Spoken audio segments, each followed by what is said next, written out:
Agreement చేసుకుంటే ఏందో నాకు అంతే అర్థం కాలేదు ఇంతవరకు. తెలంగాణలో ఉన్నటువంటి వాళ్ళందరినీ దావోస్ తీసుకెళ్ళి అక్కడ అగ్రిమెంట్ చేసి ఏదో దావోస్కి వెళ్ళి ఇన్వెస్ట్మెంట్స్ వస్తున్నట్టు ప్రచారం చేశారు. నాకు సంబంధించినంత వరకు, పార్టీకి సంబంధించినంత వరకు ఈ రకమైనటువంటి కార్యక్రమాలు జరగాలి. భారతదేశానికి పెట్టుబడులు రావాలి, ఇతర దేశాల నుంచి, ఇతర రాష్ట్రాల నుంచి కూడా తెలంగాణకు రావాలనేటువంటి దాంట్లో ఏ రకమైనటువంటి అనుమానం లేదు. కానీ ఒకటే, ఇవన్నీ కూడా పేపర్ మాత్రమే పరిమితం కావద్దు. ఇవన్నీ కూడా ఈరోజు మరి కిందికి దిగాలి, మన తెలంగాణ క్షేత్రంలో కనిపించాలి. కానీ తెలంగాణలో ఈరోజు పరిస్థితి ఏంది? తెలంగాణలో ఈరోజు రియల్ ఎస్టేట్ వ్యాపారస్తులు కూడా ఇతర రాష్ట్రాలకు వెళ్ళిపోతూ ఉన్నారు. పారిశ్రామికవేత్తలు ఇతర రాష్ట్రాలకు వెళ్ళిపోతూ ఉన్నారు. తెలంగాణలో ఉన్నటువంటి కాంట్రాక్టర్లు కూడా ఎవరు తెలంగాణలో కాంట్రాక్ట్ చేయడానికి భయపడుతున్నారు. గతంలో టీఆర్ఎస్ హయాంలో ఇరేక రకమైనటువంటి పక్షపాతం ఉండేది.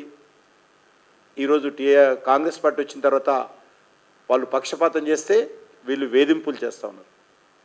కాబట్టి ఇక్కడ ఉన్నటువంటి వాళ్ళే, ఇప్పటికే పనిచేస్తున్నటువంటి వాళ్ళే వ్యాపారాలు మానేసుకుంటాము, రియల్ ఎస్టేట్ రంగాన్ని మానేసుకుంటాము, కన్స్ట్రక్షన్ యాక్టివిటీ మానేసుకుంటాము, ఇతర రాష్ట్రాల్లో ఇతర రాష్ట్రాలకు వెళ్ళిపోతామేమనేటువంటి పరిస్థితి అనేక మంది మహారాష్ట్ర, మధ్యప్రదేశ్ లాంటి రాష్ట్రాలకు తరలిపోతున్నటువంటి విషయాన్ని మనం చూస్తూ ఉన్నాం. కాబట్టి ఇల్లు చక్కది పెట్టుకోకుండా,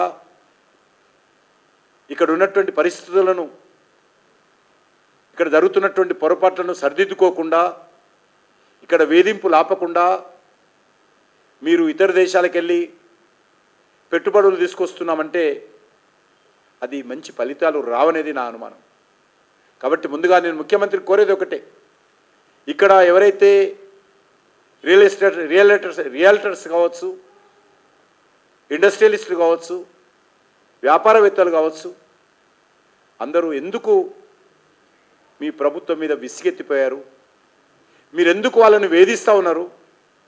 ఒకరొకరిని గత సంవత్సరం పాటుగా వేధించని పారిశ్రామికవేత్త లేడు, ఇబ్బందులు పడనటువంటి పారిశ్రామికవేత్త లేడు, అసంతృప్తి వ్యక్తం చేయనటువంటి వ్యాపారవేత్త లేడు. కాబట్టి ఇల్లు చక్కదిద్దుకోకుండా మరి ఇల్లు అలకగానే పండుగ కాదనే విషయాన్ని నేను ఈ సందర్భంగా ముఖ్యమంత్రి గారికి దావోస్ విషయంలో మనవి చేస్తా ఉన్నాను.